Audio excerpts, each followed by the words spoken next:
Olá, meu nome é Leonardo Vieira e esse é o segundo encontro do Panorama da Memória LGBTQIA+. No nosso primeiro encontro, eu conversei com o Tony Boita, museólogo, sobre o reconhecimento que o Estado tem feito, e principalmente as instituições museológicas, com relação à memória e os patrimônios da diversidade sexual e da identidade de gênero no Brasil. Nesse segundo encontro, a gente vai conversar como algumas instituições e organizações da sociedade civil têm se articulado para trabalhar também com memória e patrimônio LGBT. Eu estou aqui hoje muito feliz em receber a Rita Colasso nesse segundo encontro, uma grande referência para a gente que pesquisa memória e patrimônio LGBTQIA+. E eu vou apresentar a Rita aqui com seu currículo. Rita de Cássia Colasso Rodrigues é doutora em História Social, mestre em Política Social pela UF, Universidade Federal Fluminense, e bacharela pela Universidade Federal do Rio de Janeiro em Ciências Sociais e Jurídicas. Historiadora independente, Rita produz no binômio Academia e História Pública. Desde 1984, pesquisa, divulga e valoriza a história LGBTI+, a partir de 2009, através do blog Memórias e Histórias das Homossexualidades. É uma das dirigentes do Museu Bajubá e cofundadora da Rede Latino-Americana de Arquivos, Museus, Acervos e Investigadores LGBTQIA+, AMAI LGBTQIA+, e da Rede de Historiadores e Historiadoras LGBTQI. A Rita atua nas áreas de História Vista de Baixo, História das Sexualidades, História LGBTI+, principalmente com relação aos temas movimento, proteção social, sociabilidades, territórios, expressão cultural, dinâmicas de estigmatização, gênero e campo judicial, e também com relação à memória, à museologia social, à preservação e à acessibilidade das fontes. Quero agradecer mais uma vez a presença da Rita, dizer que eu fico muito feliz aqui. Acho que vai ser um momento para a gente se aproximar mais e também para a gente discutir muitos temas que nos interessam, né? Antes de passar a palavra para você, eu queria só ressaltar que eu acho que é importante, desde o início, a gente colocar como é importante a gente pensar na atuação da sociedade civil quando a gente fala em memória e patrimônio, né? Acho que tem uma posição aqui tanto de poder acompanhar as políticas públicas desenvolvidas pelo Estado, mas também de cobrar cada vez mais e também de colocar as próprias memórias em jogo, né? Então, Rita, muito bem-vinda. Leonardo, é uma alegria muito grande de estar aqui, agradeço muito a lembrança do meu nome, tenho enorme prazer ainda de estar sendo entrevistada por você.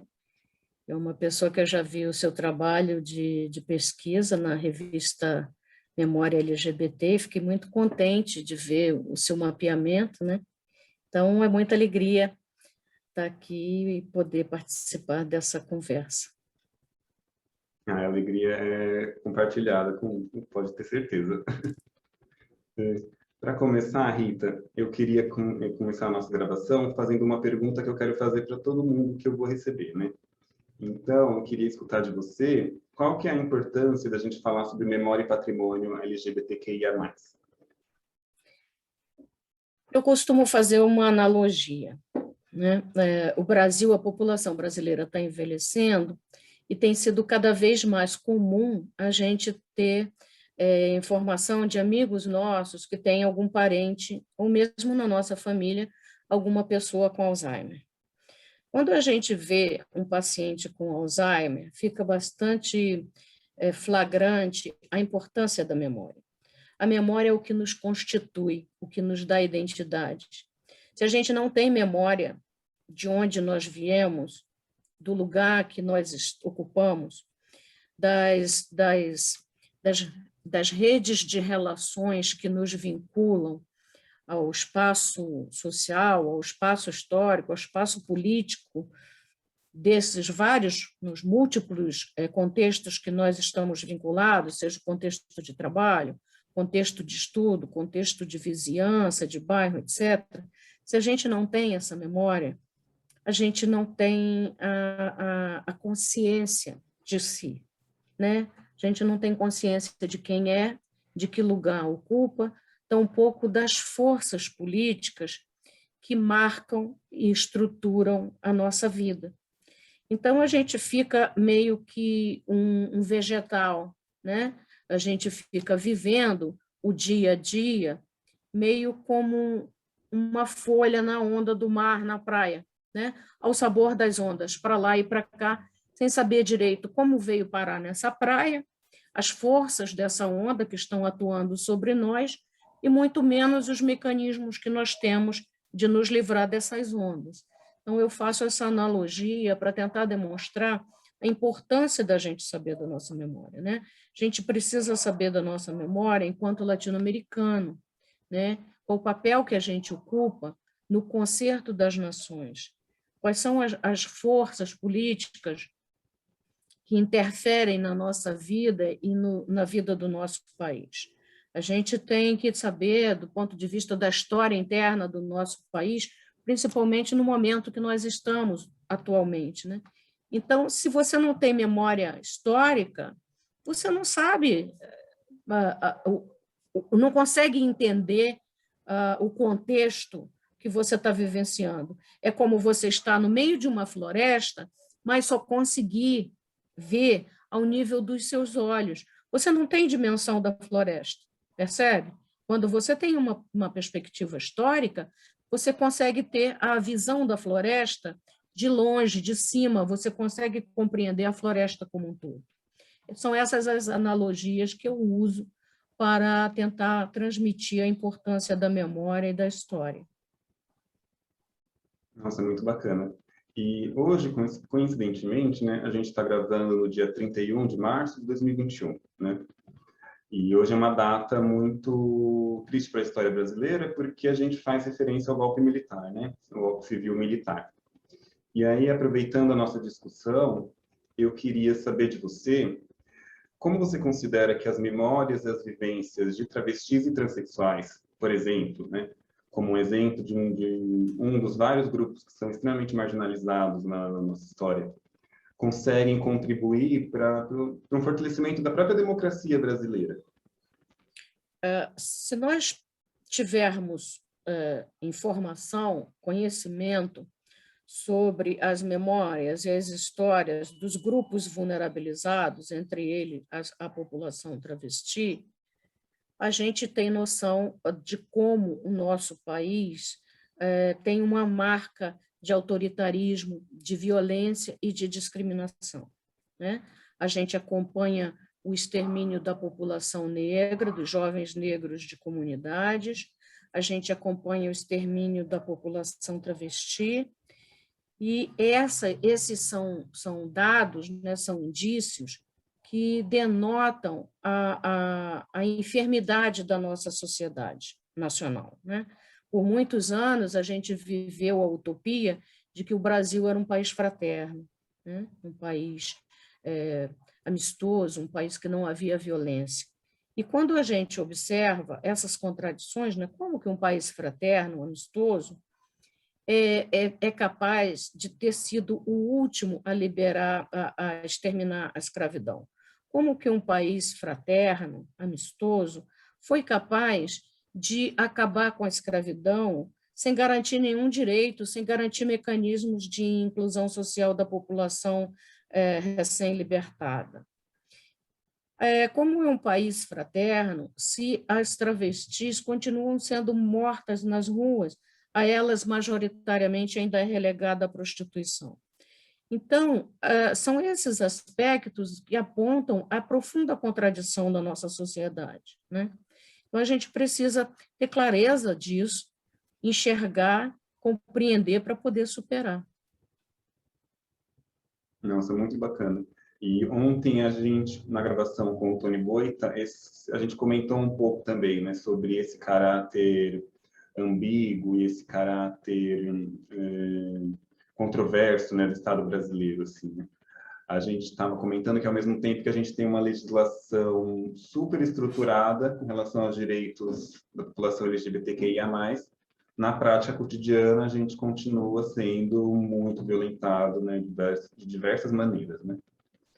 E com relação ainda à atuação do Estado, como você tem enxergado a proposição de políticas públicas com relação à memória e patrimônio, né? Você acha que dá para a gente falar de política pública? Ou... Olha, a gente precisa saber que país a gente está falando, né? Porque nós tivemos um avanço durante os governos petistas, que se preocupou com essas questões, convocou as conferências nacionais. Eu participei da primeira, em 2008, foi pautada a questão da história, foi pautada a questão da memória, no entanto, não teve verba, né? O financiamento para os pontos de cultura foi poucos foram os editais. Foi feito um mapeamento das atividades culturais da comunidade LGBT, né, pelo Sandro K., e esse mapeamento, depois, na hora de fazer a devoluta para a sociedade, através de relatórios, não teve financiamento para que fosse feito esse relatório. Hoje em dia, o Sandro K. procura ocupar os espaços acadêmicos para divulgar aquilo que ele conseguiu coligir durante esse projeto de mapeamento das iniciativas culturais. O que ocorre e aí, quando você tem o golpe, né, contra a presidente Dilma e a instalação do governo do Michel Temer, de lá para cá a gente só viu foi regressão da pauta dos direitos humanos e das políticas públicas. Então, hoje em dia, a gente não pode sequer falar de política pública de memória. O que os movimentos têm conseguido, alguns segmentos que têm atuado no campo da memória e da história, tem sido muito através de verbas parlamentares pontuais para determinados projetos e alguns projetos universitários via CNPq, também coisas bastante pontuais. Do ponto de vista do Estado, né, do governo, lato sensu, nós não temos mais, não podemos mais falar de políticas públicas de memória, né? Concordo. A gente tem, sua fala traz muitas questões, né? E aí eu queria puxar um pouquinho a discussão para a gente continuar falando desse envolvimento da sociedade civil, né? Você acha que atualmente, como você enxerga atualmente a presença da sociedade civil como um todo, seja na cobrança, ou seja na execução de projetos de ações voltados para a memória LGBTQIA+. Olha, essa é uma questão muito complicada, você falar da sociedade de maneira em geral.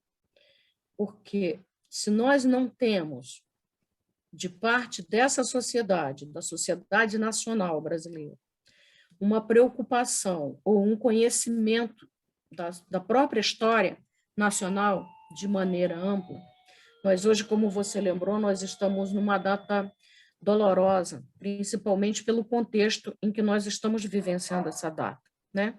Com esse governo malsão, com essas tentativas de golpe que ele vem ensaiando desde que tomou o poder. Então, se nós não temos, por parte da sociedade nacional, um conhecimento completo, consistente, do que foi o golpe de 64, do que foi a ditadura civil-militar instaurada em 64 e aprofundada e agudizada em 1968, se nós não temos, por parte dessa sociedade nacional, um conhecimento do que foi a luta pela saúde pública na Constituinte, a luta para construir o SUS na Constituinte,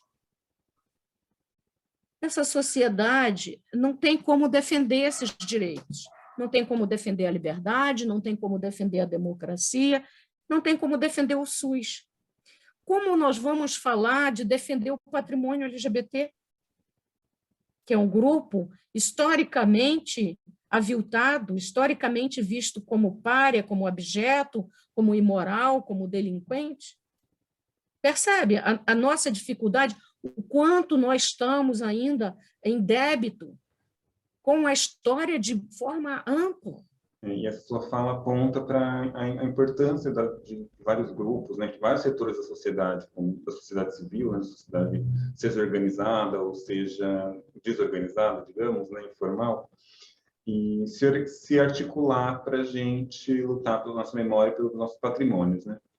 E aí eu queria que você comentasse um pouco dessa articulação, né, de como você tem enxergado e de algumas iniciativas que você tem acompanhado, né?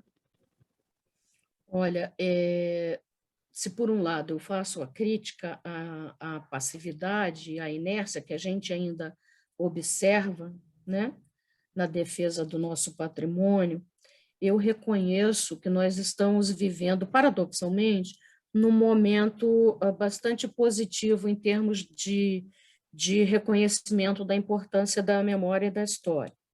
É um paradoxo, mas é verdadeiro. Por quê? Porque de uns anos para cá, de novo, né, a gente pode tomar como marco aquela coletânea Ditadura e Homossexualidades, a gente tem visto surgir uma série de iniciativas, seja no âmbito acadêmico, como grupos de pesquisa, como constituição de centros de documentação, ou da sociedade civil, né, como o Acervo Bajubá, que é um acervo que tem uma enorme variedade, a tipologia de itens de arquivo que o acervo Bajubá tem é muito diversificada, e é um acervo constituído de forma privada, né?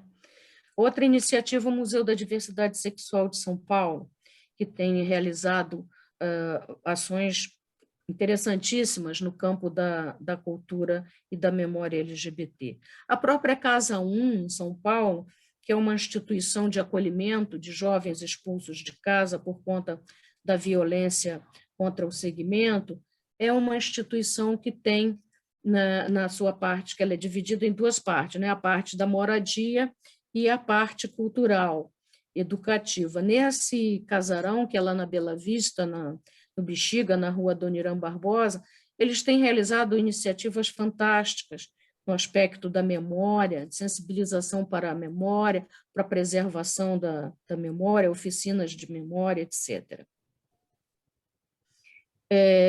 Agora, recentemente, no ano passado, teve o anúncio da constituição do CLOSE, né? Que é um centro de documentação da UFRS, né, do Rio Grande do Sul, Universidade Federal do Rio Grande do Sul. Então, assim, se por um lado a gente tem ainda parte significativa da nossa comunidade que não se interessa, se nós temos ainda, desgraçadamente, agentes LGBT que foram alçados à posição de governo para simplesmente ter um verniz de que está contemplando a pauta LGBT, mas não dá orçamento para esse setor.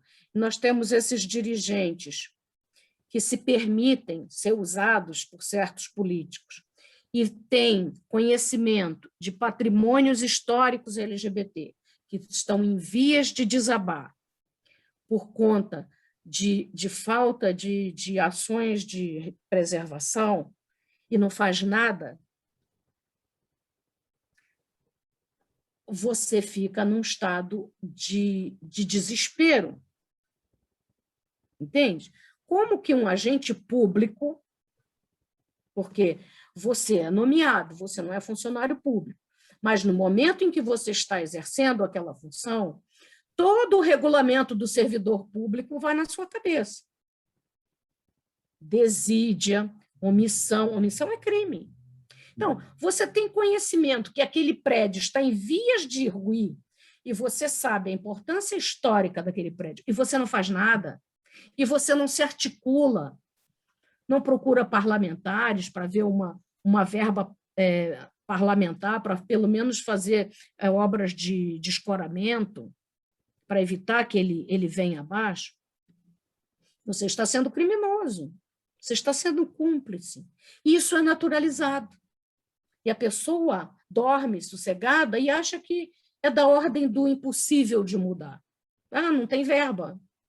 Como se o fato de não ter verba permitisse que você ficasse inerte. Então, nós vivenciamos esse paradoxo, né? Por um lado, nós estamos vendo uma energia cívica muito boa do coletivo LGBT, da população LGBT, tomando consciência para a importância da memória, para a importância da história, para a importância da preservação do nosso patrimônio, e, por outro lado, ainda temos a permanência de parcela desse segmento que se mantém apassivada, que se mantém insensível e que acha que nada pode ser feito. E sempre há o que ser feito, na minha percepção. Mesmo que você não tenha recursos, sempre é possível. E eu sempre lembro o que a comunidade foi capaz de construir quando da pandemia da AIDS, do HIV/AIDS. Ali, a coletividade, o segmento LGBT, mostrou a sua força cívica, o seu capital cívico, como é poderoso quando se determina a fazer o enfrentamento. Então, eu espero que essa nossa energia cívica, que está aflorando, está se adensando, e é inegável que está se adensando, temos visto iniciativas bastante louváveis, bastante gratificantes, eu espero que essa energia continue se dinamizando e nós consigamos construir ações de preservação do nosso patrimônio que sejam eficazes, que a gente não permita que o nosso Museu Nacional venha abaixo, como está em vias de vir, que é o caso do prédio do Cabaré Casanova, na Lapa. Entende? Então, nós vivemos esse paradoxo. Nós estamos vendo diversas iniciativas maravilhosas, benfazejas, e temos ainda um resíduo de inércia, um traço inercial que não quer se mover, que não quer se conscientizar, entende? Nós precisamos continuar avançando. Eu acho que esse exemplo, quando você coloca do contexto da AIDS, né, ele deixa bem claro esse nosso poder de resistência, né? E de criatividade. Criatividade, concordo.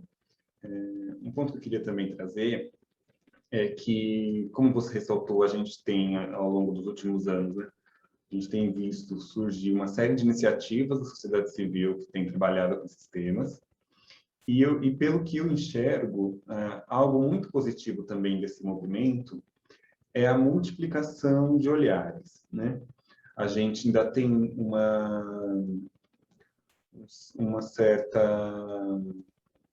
predominância de centros urbanos, né, de pessoas de centros urbanos, organizações de centros urbanos envolvendo projetos como esse, mas a gente tem enxergado, tem visto uma multiplicação de classes sociais, uma multiplicação de raças, de gêneros, né, de pessoas, de indivíduos que estão dispostas a trabalhar com isso, né?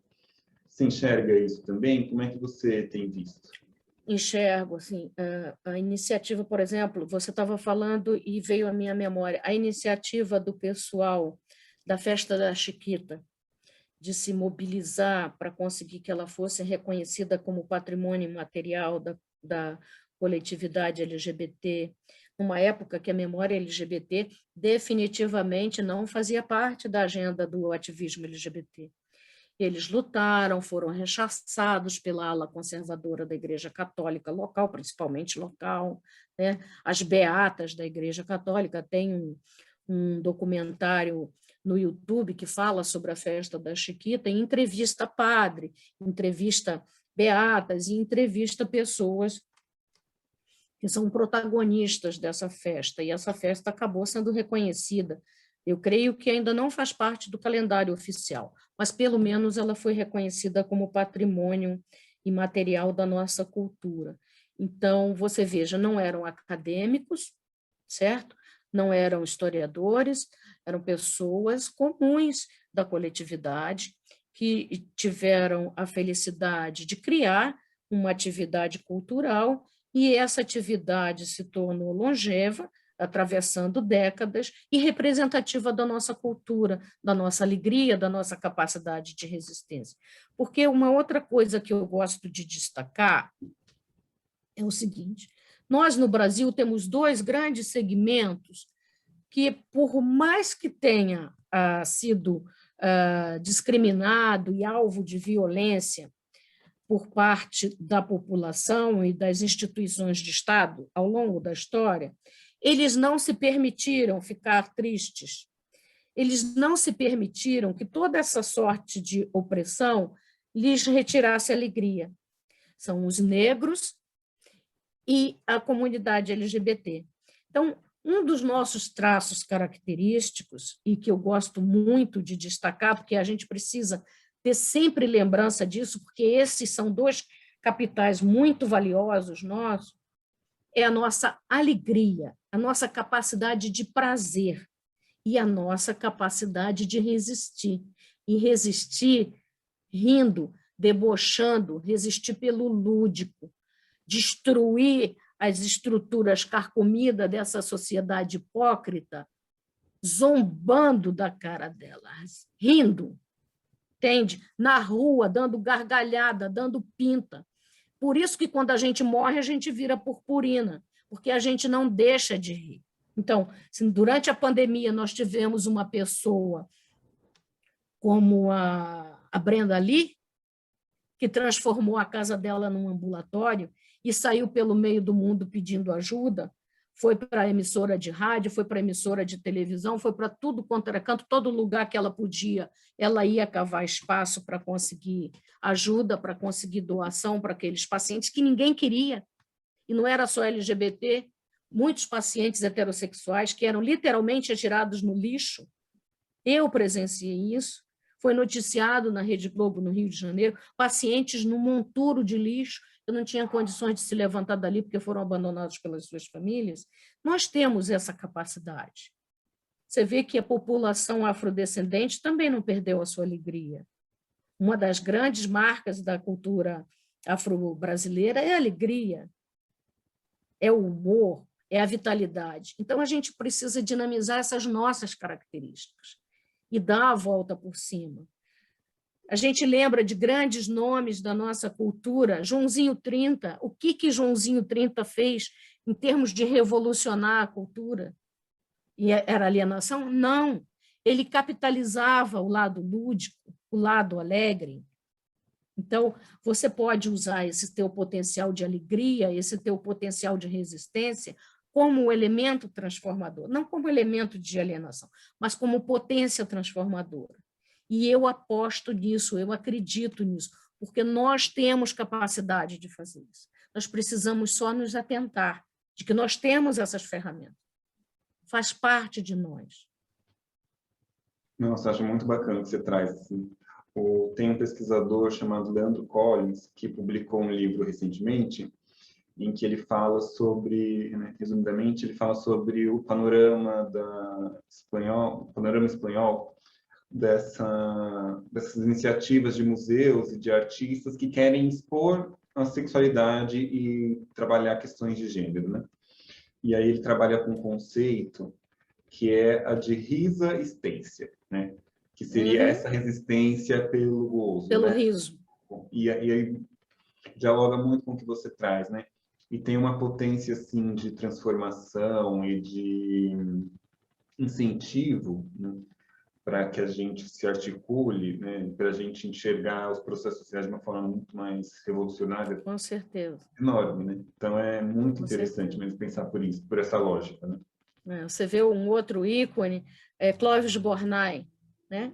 Clóvis Bornai, ele precisou sair da família dele, abandonar Friburgo, abandonar o seu contexto de classe média, né?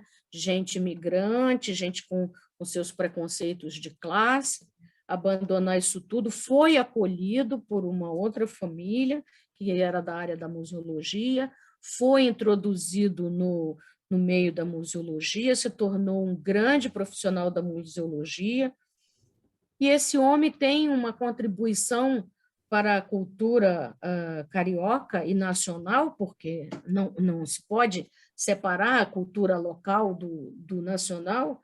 Esse homem tem uma contribuição riquíssima para a cultura nacional, né? Eu me recordo que eu, criança, via na televisão da vizinha, porque eu não tinha televisão ainda em casa, ele exibindo determinadas fantasias, e na hora de ser entrevistado, na hora de anunciar, o locutor falava e depois, quando ia entrevistá-lo, ele falava daquele personagem. Aquilo era aula de história. Despertava no telespectador interesse em saber quem era aquele tal de Nabucodonosor que ele falava e que estava ali tão bonito. Entende? Você tem mecanismos de transmitir a história, de sensibilizar para a cultura, que não são aqueles formais do aluno sentado passivamente na sala de aula, escutando o professor salivador ali na sua frente. Clóvis Bornai, com a sua participação no carnaval, nos concursos de fantasia, ele dava verdadeiras aulas de história, Joãozinho 30 também. Então, essa capacidade de reconhecer a importância e a contribuição dessas pessoas para a cultura nacional é que a gente precisa alargar o nosso olhar, porque está ali, mas é tão familiar, é tão cotidiano, que a gente não dá conta, não reconhece. É aquela coisa da árvore, né? Você está dentro da floresta, você está ao rés do tronco e da raiz, e você não consegue compreender a imensidão, a vastidão daquela floresta. Só quando você faz um pequeno exercício de distanciamento que você consegue perceber. A nossa comunidade tem personagens muito ricos.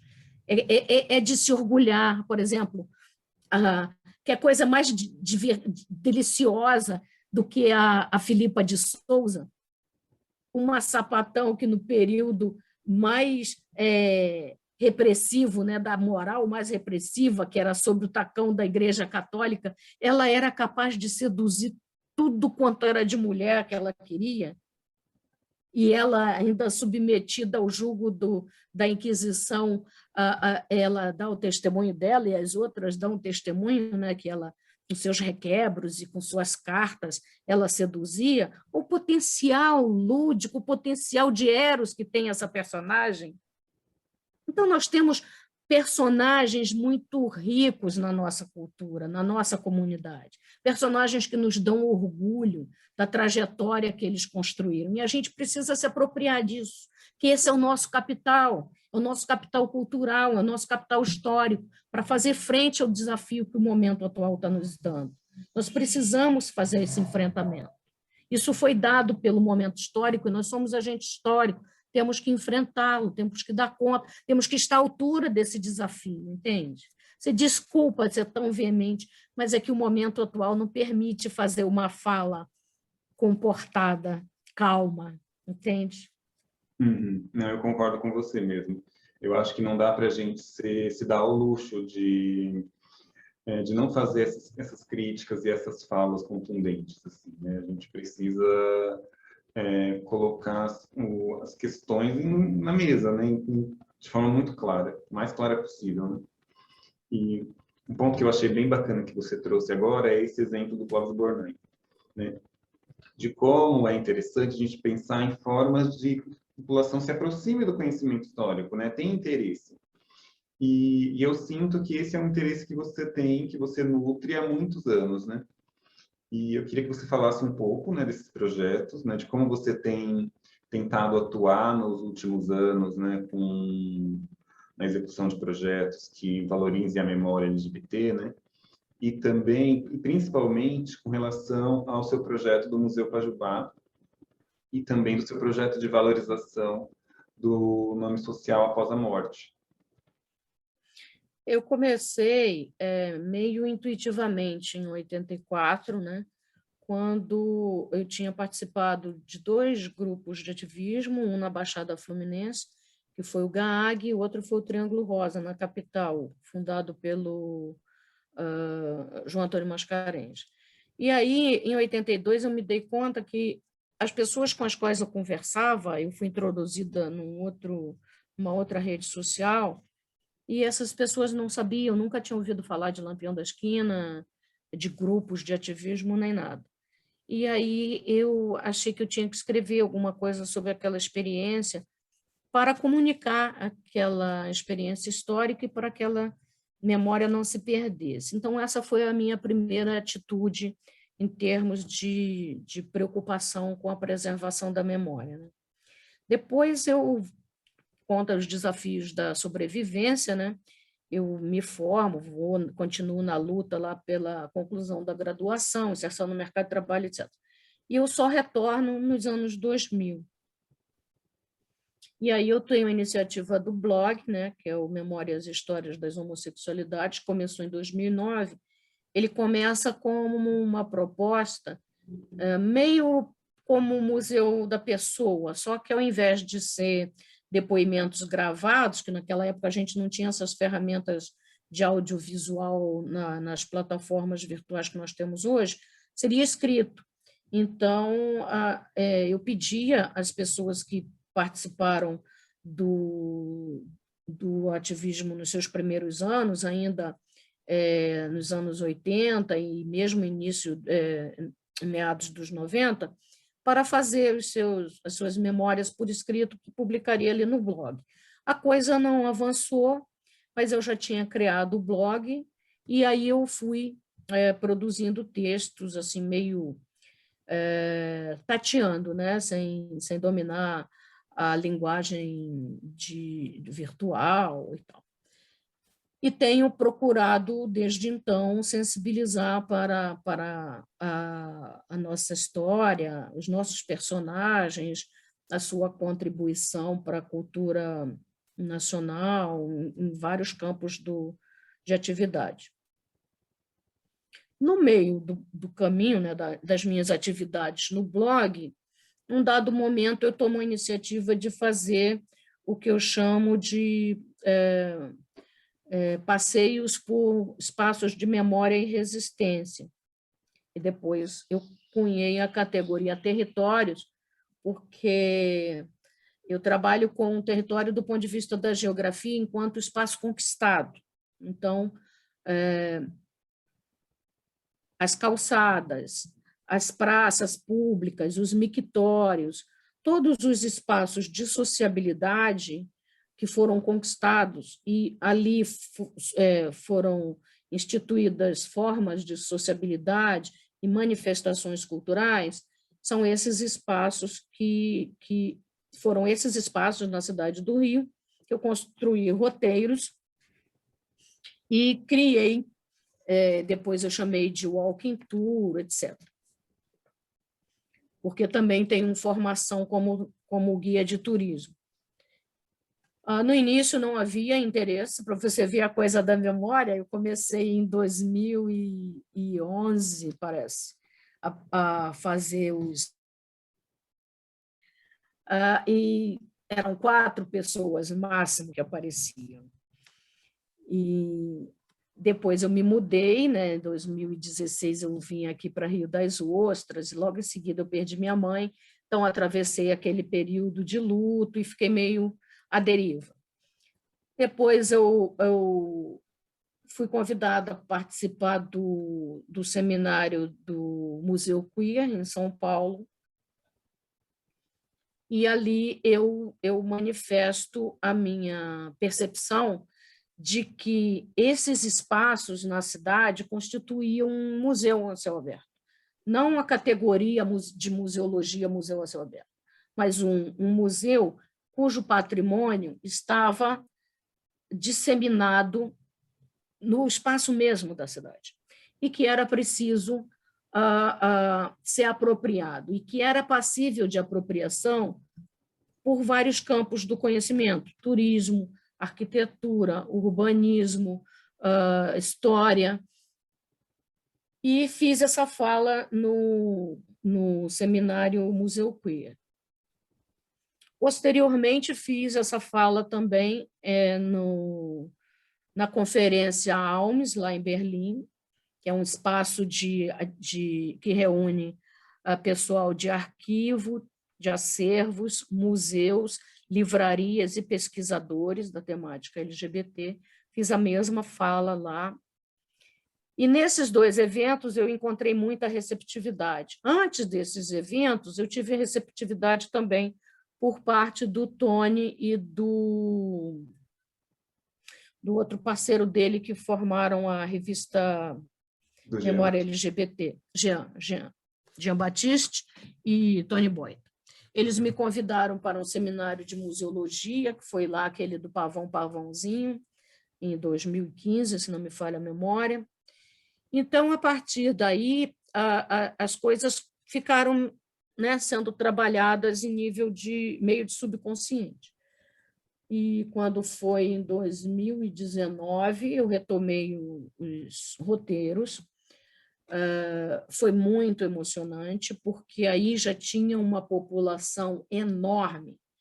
O interesse por parte do público LGBT foi intenso, foi uma coisa verdadeiramente emocionante. Enquanto aquelas primeiras iniciativas conseguia agregar 4 pessoas, já era motivo de festa, ali eu tinha mais de 20 pessoas.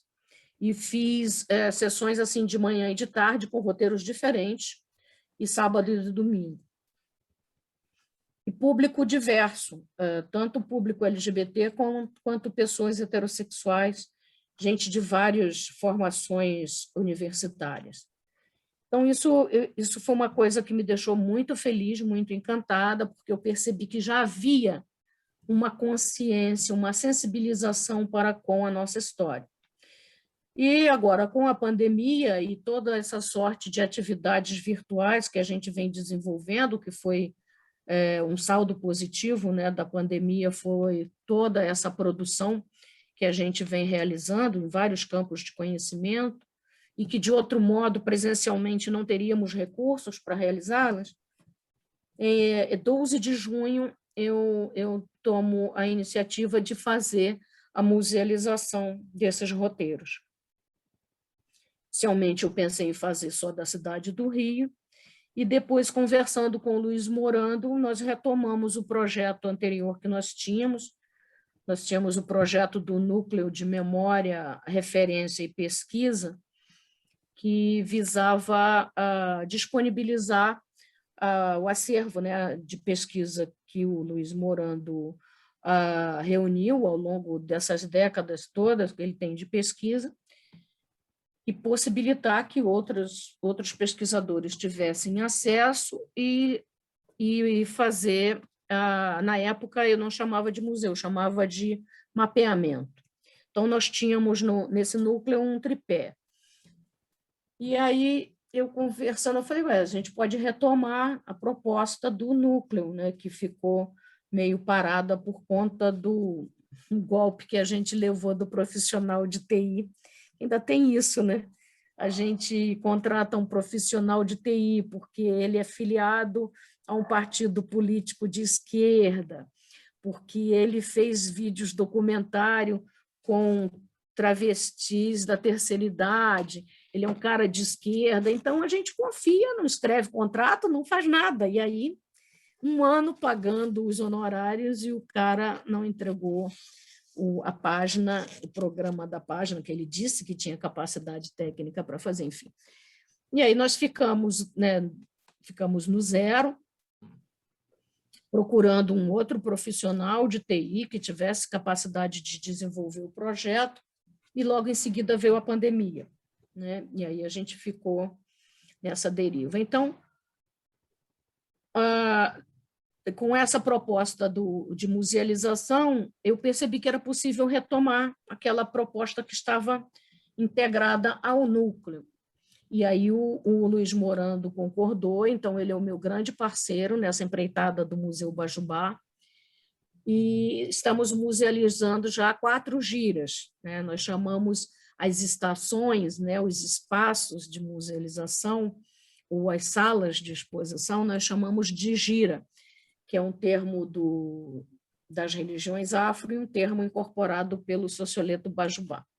Então, nós temos a gira do Rio de Janeiro, que está comigo, nós temos a gira de Belo Horizonte, que está com o Luiz Morando, nós temos a gira de São Paulo e de Curitiba, que estão com Ramon Bortolozzi, que é do acervo Bajubá.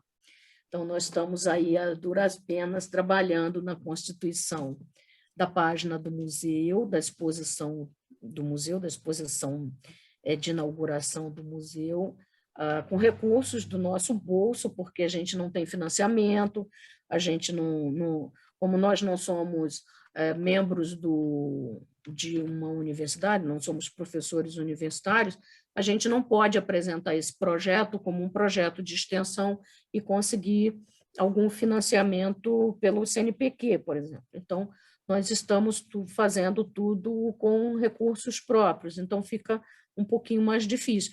E também difícil porque a gente não domina essas questões tecnológicas, né, de TI, a questão do conhecimento técnico da museologia é uma coisa que a gente está se aproximando agora também, mas temos tido boa acolhida por parte do professor Bruno Brulon, da Unirio, que nos deu assessoria na montagem do nosso plano museológico.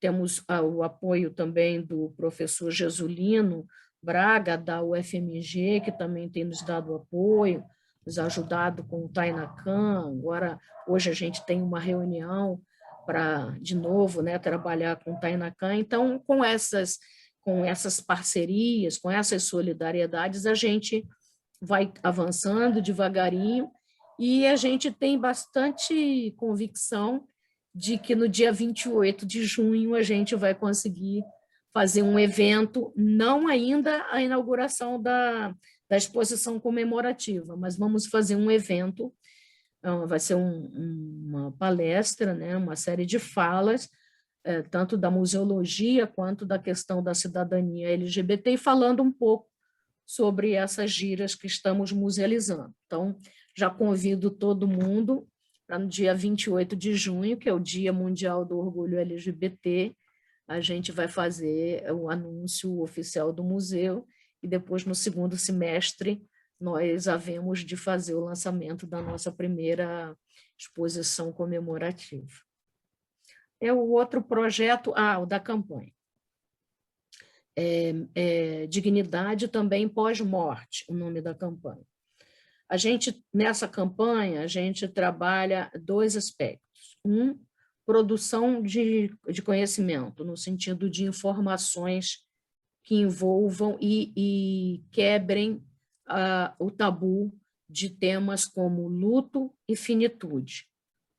Então, a questão da doença, a questão do SUS, o que é o SUS, qual foi a luta histórica para constituir o SUS, como que o SUS é formado, quem financia o SUS, quem tem responsabilidade sobre o SUS. Esse é o tema de uma palestra da campanha esse ano. Uma das palestras que nós fizemos foi recuperar a experiência histórica de desagravo da memória da Andréa de Maio, que foi a colocação da placa no seu túmulo com o seu nome social. Na época que ela foi sepultada, não havia ainda isso, então, infelizmente, ela foi sepultada com o nome do registro civil. Então, depois foi feita uma cerimônia e foi afixada a placa. Então, nós entrevistamos os personagens que participaram desse... É um projeto social, né, de reconhecimento, ainda que a posteriori, mas de reconhecimento da sua identidade, da sua memória.